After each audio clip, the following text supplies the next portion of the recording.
Welcome back to another episode of Relationships Uncomplicated podcast, episode 77. I'm your host, Edith Charoni, and today I talk about the undetected reason for infidelity. I want to start by thanking each and every one of you for being here and listening to this episode. This is one of those times where I told myself, I can't believe I didn't speak about it in an episode before. This is too important to skip, as what I'm about to share with you has its way of hiding in the shadows of many relationships. There are many reasons why infidelity happens. Sometimes it has to do with the relationship, sometimes it doesn't, and sometimes it's a combination of both. But you probably already know this. What you might not know is that in the majority of infidelity cases, there is a silent killer that's been lurking there for months and sometimes even years, and it's called conflict avoidance. And it can go undetected because it can feel natural and even good at times. But it has the power to gradually and quietly disconnect couples. So I'm going to help you understand what it is, what it does, and how you can stop it. And because it's so destructive, I'm adding a free downloadable self-check you can implement to identify relational conflict avoidance. And you can find the link in the show notes. But before we dive into our topic, I'd like to present this episode's sponsor. This episode is sponsored by my infidelity recovery and healing program, It's Okay to Stay. If you're struggling in the aftermath of infidelity but want to stay together, you can rebuild trust and heal through genuine expert help from me and my team personally. I started It's Okay to Stay after seeing couples therapy and self-help options often lacked essential components to help couples save their relationship after infidelity. It's Okay to Stay is a complete 8-week coaching program that involves an online roadmap course and one-on-one work with an affair recovery specialist. So if you have faith in your relationship and you want to stay together and heal, let's talk. I'm offering a 45-minute free consultation for couples who want to save their relationship and need expert help. If that's you, just go online to edithcharoni.com/45 and pick a time for a video call that both you and your partner can commit to. I'll hop on. We're first going to start with understanding your struggle, and then we're going to walk through It's Okay to Stay to see if the program is right for you. Look, so many couples try therapy and self-help methods only to be put at odds with each other. But that doesn't have to be you. With expert help, It's Okay to Stay will give you the clarity that you need to understand each other, to heal, and to find a path forward past infidelity. So again, all you have to do to book your free consultation is to go to edithcharoni.com/45. That's iditcharoni.com/45. I'll be honored to stand alongside with you on this journey. Welcome back. So, what is conflict avoidance? Why is it so prevalent in couples who experience infidelity in their relationship?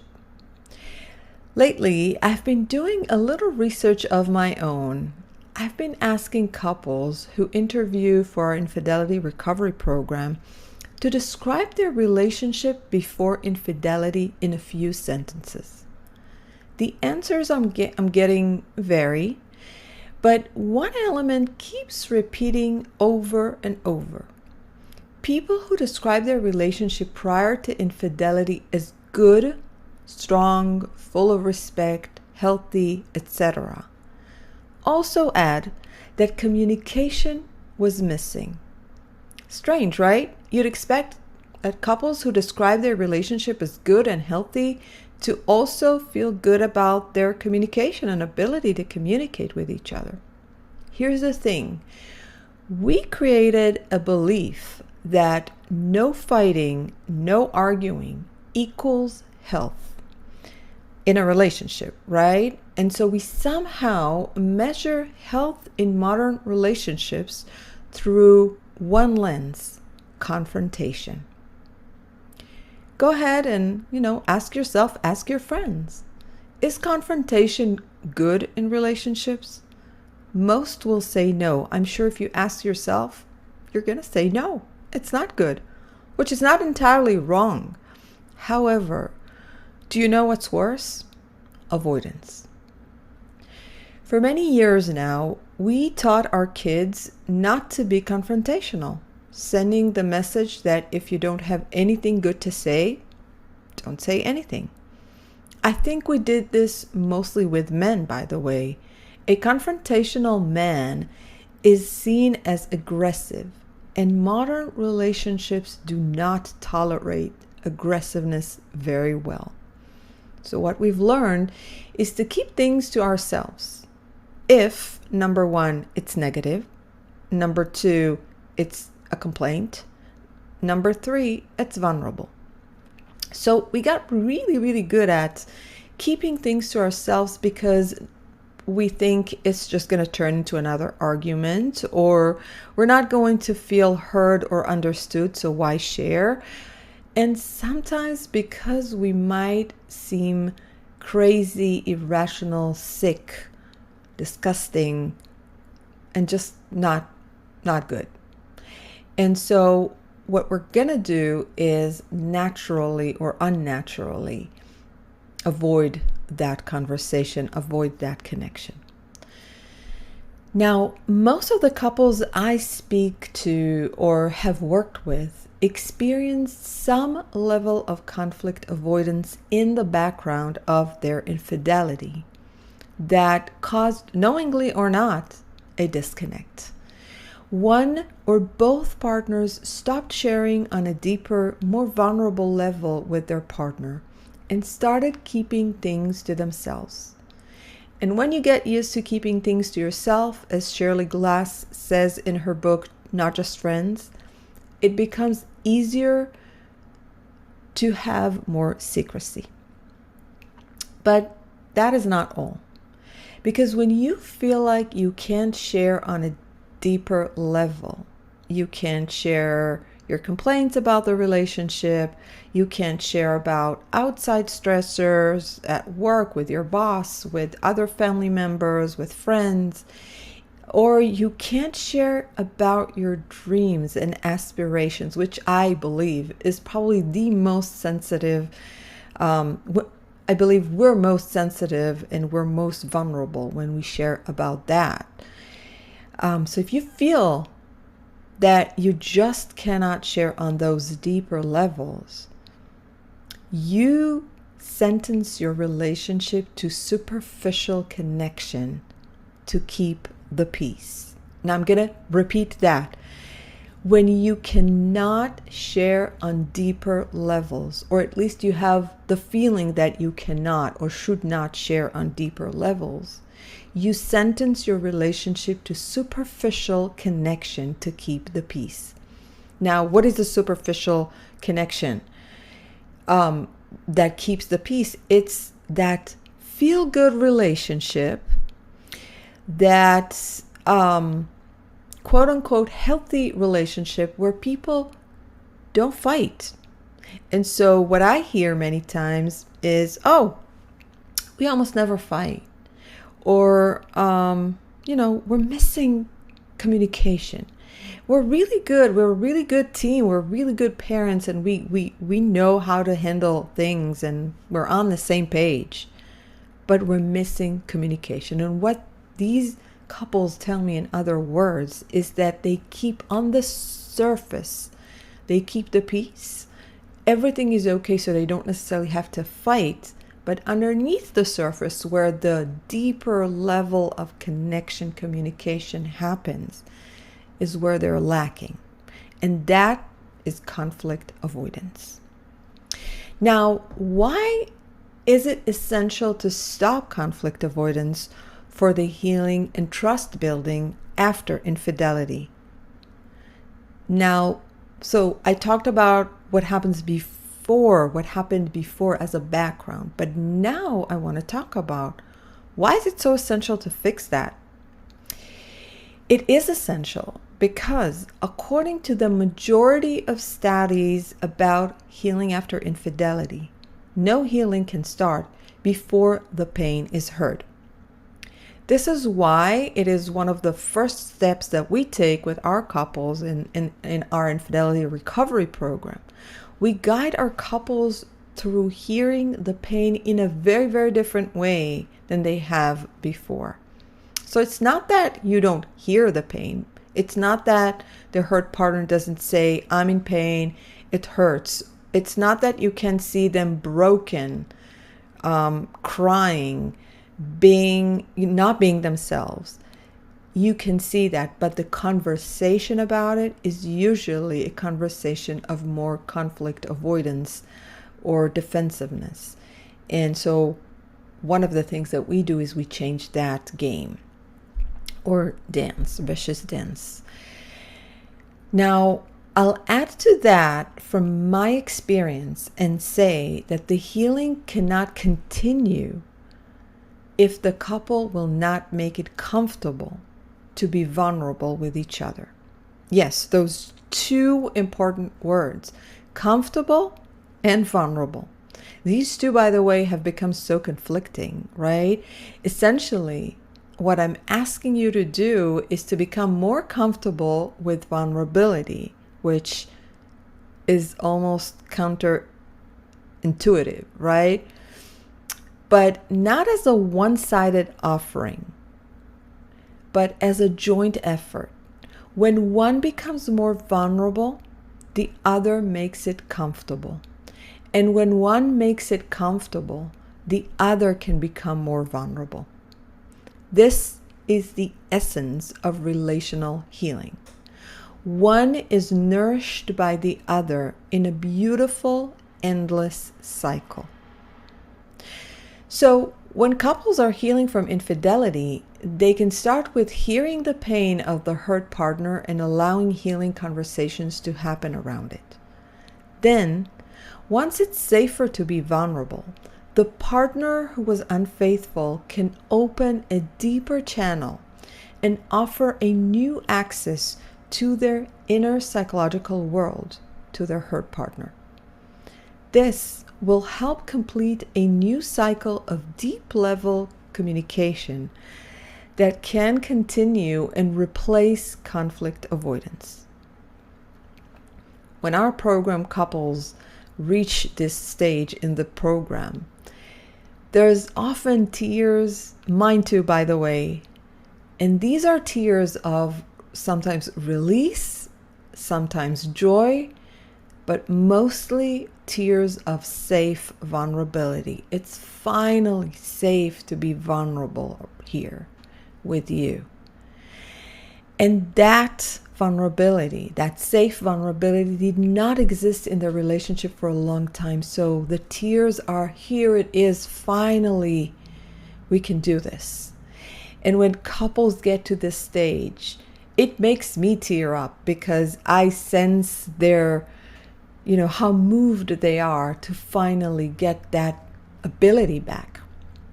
Now, you'd think it takes years to change cycles, right?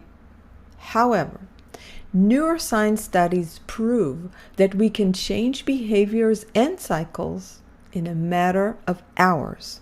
And that is thanks to neuroplasticity. So what we used to think will take years to change, now we know can change in hours. Of course, this is not magic. Certain things have to happen, certain conditions have to happen to allow this new neuropath to be created and lead to that change. But if you do that, and that is often what we do as we work with our couples, it's like magic. John Gottman, Dr. John Gottman from the Gottman Institute found in his research that couples who are successful in their relationships have more turning towards bids for connection. Let me repeat that. So couples who are successful, happy in their long-term relationships have more turning towards bids for connection than not. Now, what is a bid for connection? A bid for connection can be reaching out for a hug, right? But it can also be starting a complaint about something in the relationship. So saying something like, I'm not happy, or we're not talking, or we're not open, or we're not having enough intimacy, right? So starting a complaint is also a bid for connection. Now, turning towards means reacting in a positive way, like acknowledging the feeling and validating them, and possibly committing to making it better. This is one of the most important components in happy, fulfilling relationship. They make both partners feel connected. So now that you know how important it is to both be vulnerable and make bids for connection, as well as turn towards them, what can you do about that? I'll tell you all about that after this message. This episode is sponsored by my Infidelity Recovery and Healing Program, It's Okay to Stay. If you're struggling in the aftermath of infidelity but want to stay together, you can rebuild trust and heal through genuine expert help from me and my team personally. I started It's Okay to Stay after seeing couples therapy and self-help options often lacked essential components to help couples save their relationship after infidelity. It's Okay to Stay is a complete 8-week coaching program that involves an online roadmap course and one-on-one work with an affair recovery specialist. So if you have faith in your relationship and you want to stay together and heal, let's talk. I'm offering a 45-minute free consultation for couples who want to save their relationship and need expert help. If that's you, just go online to edithcheroni.com/45 and pick a time for a video call that both you and your partner can commit to. I'll hop on. We're first going to start with understanding your struggle, and then we're going to walk through It's Okay to Stay to see if the program is right for you. Look, so many couples try therapy and self-help methods only to be put at odds with each other. But that doesn't have to be you. With expert help, It's Okay to Stay will give you the clarity that you need to understand each other, to heal, and to find a path forward past infidelity. So again, all you have to do to book your free consultation is to go to edithcheroni.com/45. That's edithcheroni.com/45. I'll be honored to stand alongside with you on this journey. Welcome back. So we've learned how important it is to both be vulnerable and make bids for connection, as well as turn towards them. Now let's see what you can do about it. So 2 things you can do about it. Number 1, you need to identify what you're doing and become more aware. So as promised, I will put a link to download a conflict avoidance self-identifier that you can use and implement to pinpoint relational conflict avoidance. So you'll be able to use this to see if what you're doing is conflict avoidance, or if what your partner is doing, or if what both of you have been doing. And remember, it's one of those things that almost feel natural. And I'm going to go as far as to say that we are many times proud of our ability to not fight and be confrontational in a relationship. And when people tell me that they don't fight, they say it with a lot of pride. But then I say, you know what? I'm more worried about couples that don't fight than those who do. Because those who don't fight, what that tells me is that you've lost trust and you've lost the belief that you can actually argue something and be successful in it and feel heard and understood. And so you're choosing what we as society told you. Stop being so confrontational, stop being so emotional, and just keep it to yourself. And so you're choosing that option. So it's not going to be as easy to detect, but I promise you that when you download this self-identifier, I'm going to put some things there that are going to make it very, very clear to you, so you'll know if you're doing that. Okay, so that is number one. Number two, again, answering the question of what you can do. So after you identify whether you do that or whether it's in your relationship, then you're going to have to change the cycle of avoidance. So here's what you're going to do to change the cycle of avoidance, right? So number one, when you feel unloved or unattractive, or when you have a complaint, okay, let's take this one, for example.